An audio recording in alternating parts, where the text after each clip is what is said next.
Welcome to Gifted Underachievers, the podcast for mid-level creatives with delusional ambitions. In this episode, I scare James a little by bringing up the topic of meaningful conversations. We talk about them in the context of creative work. What do they look like? And who do you have them with? Hope you enjoy. Hey, James. I think we need to talk about meaningful conversations. Just going to get meaningful conversations. Yeah. So, I'd love it if you started. Whenever somebody says we need to talk, that's never. You have nothing to fear from me. Especially when it's around, we need to talk about our communication. Well, this is not really between you and me. This is more between, any person who does creative work and who gets into situations where they want to get something meaningful out of the interaction. And you were telling me about something earlier, so maybe you could explain. Yeah. So I was remembering being part of a writers group, and it is with two other writers, and they're both great, and they're both talented writers. And we were doing it, I think, for probably about 2 years, maybe. And, at first it was getting a lot from it, lots of great feedback, felt like I was giving lots of good feedback, and we were all growing, right? Yeah. They're good, fun people, all that kind of stuff. Like there's no issue, right? Yeah. And after about 1.5 to 2 years, I started to not so much look forward to, our meetings and I couldn't really put my finger on it. I was kind of like, and then I realized, for whatever reason, I felt like I and probably we had gotten as much from it as we were going to get, right? And so I kind of did a sort of ghosting / dropping out-ish kind of thing, right? Which, classic, right? Not feeling great about it, but at the same time, the thing that, I've kind of come to realize is I should have had a meaningful conversation because our conversations had ceased to be as meaningful as they were previously. Right. And so the better approach would be to say, look, there's not as much value being gained here. I don't think, and I think it's universal. It's not just me. So what do we do? Right. And so we were talking about, or, you and I were thinking about, okay, so there's definitely this space where as creatives, we need to have meaningful conversations. And we sort of said, what is a meaningful conversation? One, and we kind of agreed, one is a meaningful conversation is one that leads to a decision, learning, or inspiration. Yeah. And often I think as creatives, we get into various groups of creatives, whether it's just 2 people, 3 people, or much larger. Yeah. And we need to, I don't know, I guess I shouldn't say we need to, but it raised the thought of what is a meaningful conversation? If it's defined as one that leads to a decision, learning, inspiration, what does that look like? How do we get into those? Yeah. Yeah, I'm just reminded now, too, of my writing group experience. I was in one for 14 years. It was fantastic. There was 5 of us in it. It started with 3, then 4, then 5, and various people, not always the same people. But for many years, we were getting a lot out of it. Came in with pages we read aloud, just 5, and then left with critiques and questions and things like that. So that worked well. And then I tried to, I said, it's been 14 years. I'm really exhausted. I found out I had to get divorced. I'm going to stop coming. And I don't know that it wasn't, I guess, a meaningful enough conversation because I got some pushback. One of the people said, what will it take to make you keep coming? Wow. Try to guilt me a little bit. Oh, well, the group's going to fall apart without you. I might as well quit too. Stuff like that. And none of that was true. The group would survive fine without me, and I just felt like, what was it about that situation that could have been a meaningful conversation, but just ended up being a bit of a Like I just said, no, I can't do it. And I guess that was meaningful in that I had to say no and the person had to accept my no. But the other part of Mhm. it was, would there have been a way to get some kind of decision that would Mhm. allow that person to move forward so that they could go, okay, well, then this part's gone, but Mhm. maybe I can decide to change it myself and do the things that I need to do to make it okay. Mhm. So those are both writing group examples. Maybe that, maybe mine is not that relevant, but I think the moment when you realize there has to be a meaningful conversation can come after the situation is over. Mhm. Maybe that's what happened in your case. You didn't know early, you didn't realize that you needed to have a meaningful conversation. You just kind of left. Yeah. And I'm a lot better at knowing now that I shouldn't ghost people than I There's a used to be. history. Well, I just kind of go, you know what? They're not going to even notice I'm gone. But We are gifted ghosters. The podcast for shy people, introverts. podcast for avoidance, uh so there's this part of, so I feel like there's two probably more than two kinds of meaningful conversations. One of them is the ones we've just been talking about, where in order for something to either end on a good note or grow into something else, there needs to be a conversation Mm. about what's missing, about, and just then a willingness to say, this is no longer working, is there anything we can do? Mhm.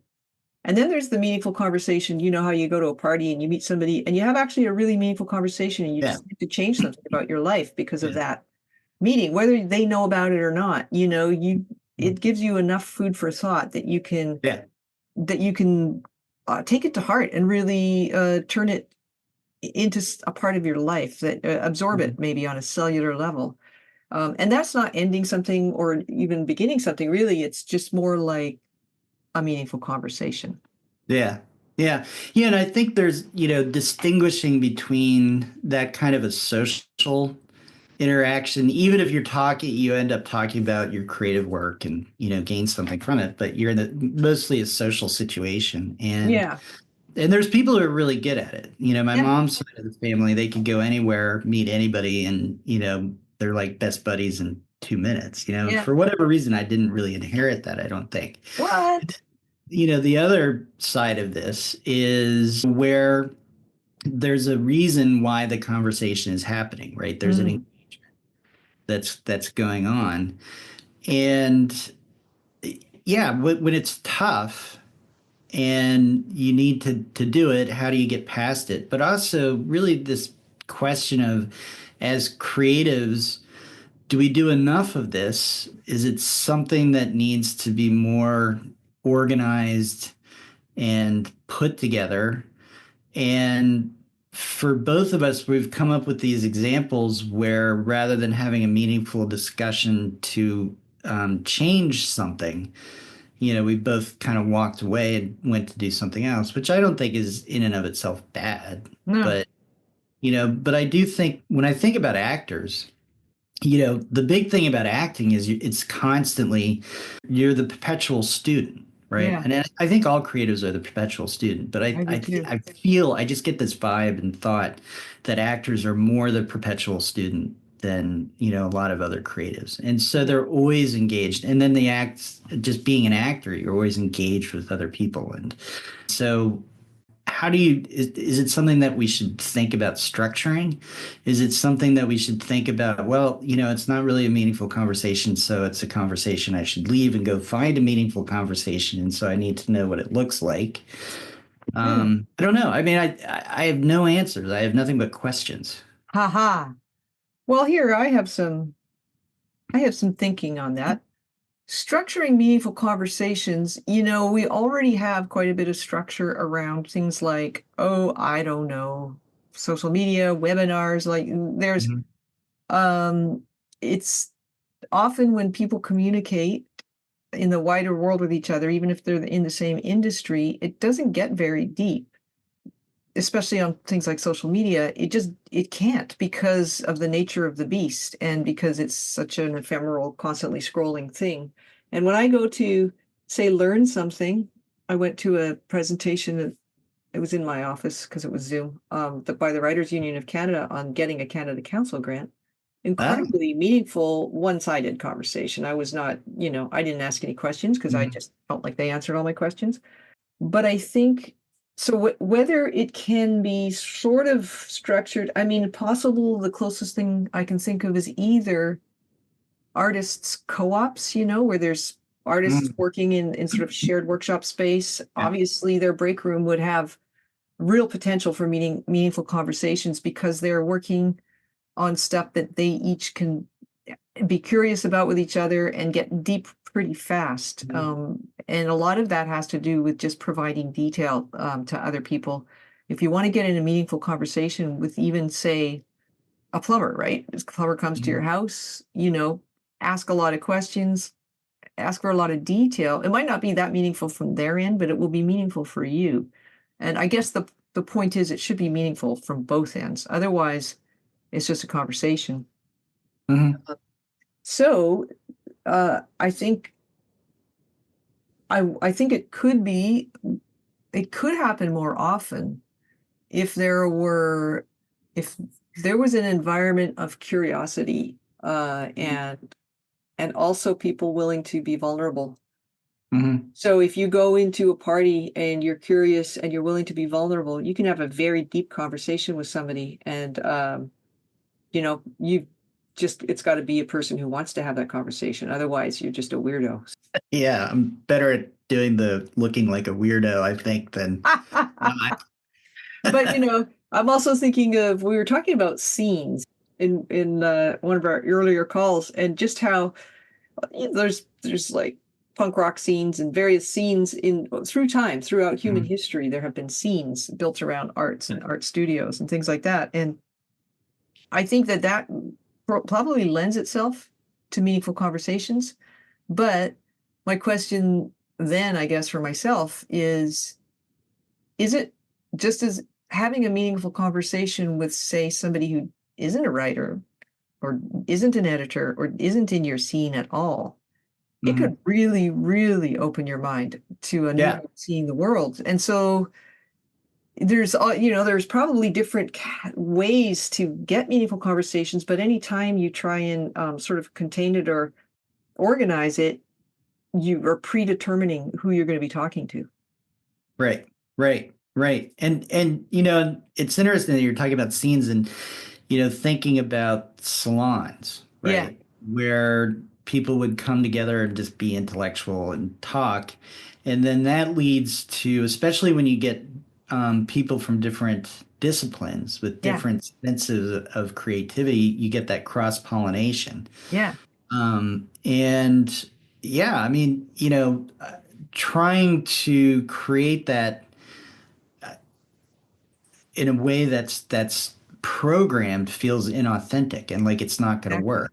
Yeah, And I think it's why there's so many, and maybe there's people who have effective Zoom salons, right? Where they're meeting up with people from all over the place and they're sitting in front of their computer and having a really meaningful experience. mm, But to me, I haven't really, I mean, I've had lots of great meetings and conversations, and there were times with the book group because we were remote where it was really great, but I've never had that same experience as being in a cafe or a bar yeah, and really arguing and laughing and hearing another person's point of view, where I kind of woke up to something, yeah, right? yeah. I feel that you're right. For me too, the in-person element. I mean, I feel like you and I have meaningful conversations all the time because we have created Mhm. this kind of bubble, the Grifted Underachievers Clubhouse. But Mhm. my other meaningful conversations have almost always been in person. It's very Mhm. rare that I'll have one in a Zoom meeting because people show up to Zoom meetings for a purpose, and it can be, it can be to further your career or for whatever reason. And so I'll have them for sure, but it's not where I would think. I can't imagine trying to program anything Mhm. in that interface because it's just two dimensional. Yeah, yeah. So I think context maybe is key. Context. right? Oh, Getting back to the unfolding and Hendrick. woo! Context. Yeah, yeah, You yeah. know, and yeah, the space matters. Space matters. Who's in the space Who's matters. in the space? Well, and that, is that's going to help determine who walks into that space, baby. I mean, it's Mhm. like what sounds really cool and fun and inviting, right? Right? Zoom call with a bunch of people who are aspiring writers, or being in a cafe with a bunch of artists and, people who are willing to argue. Option B. Yeah. Yeah, yeah. Yeah. And it's not even that I don't really actually feel zoomed out. I have a lot of tolerance for Zoom, but it's more like you cannot beat body language either. Right. Right. Yeah. I mean, I feel like I'm somebody who needs that body language to be able to read cues, Me you know, too. Oh man. and you don't get that as much with Zoom. So we did this Zoom weirdsie thing. And one of the things I forgot about to add with the Zoom weirdsies is what if, at the end of the meeting, all of a sudden everybody's tone shifts. Right? It's like goodbye, and you're left with this lingering feeling of did everything just fall apart at the last minute? And Yeah. and whereas if you're in that more kind of one-on-one and out in real life, it feels a little easier, a little better, a little more interesting, and a little Yeah, bit more like it's okay to argue too. for sure. And yeah, and that yeah, boy, and that makes me think of this book Cabin that I've mentioned before that I'm Yeah. reading. And that book is, about the cabin in the middle of the woods kind of thing, but it's also about disconnecting Yeah. and having more genuine experiences. Yeah. And so, yeah. Yeah. All right. So what's the takeaway? What's the wrap up? All right. Well, let's shoot out. Let's each take we'll shoot out one word each until we run out of words. Okay. At the same time? No. I'll Okay. start. Well, I'm gonna say context. Context. Okay. I'm going to say courage. Oh, willingness to be vulnerable. Detail. Ah, very good. And I'm going to say the ability to argue. Openness. Oh, yeah. Now I'm kind of blanking there.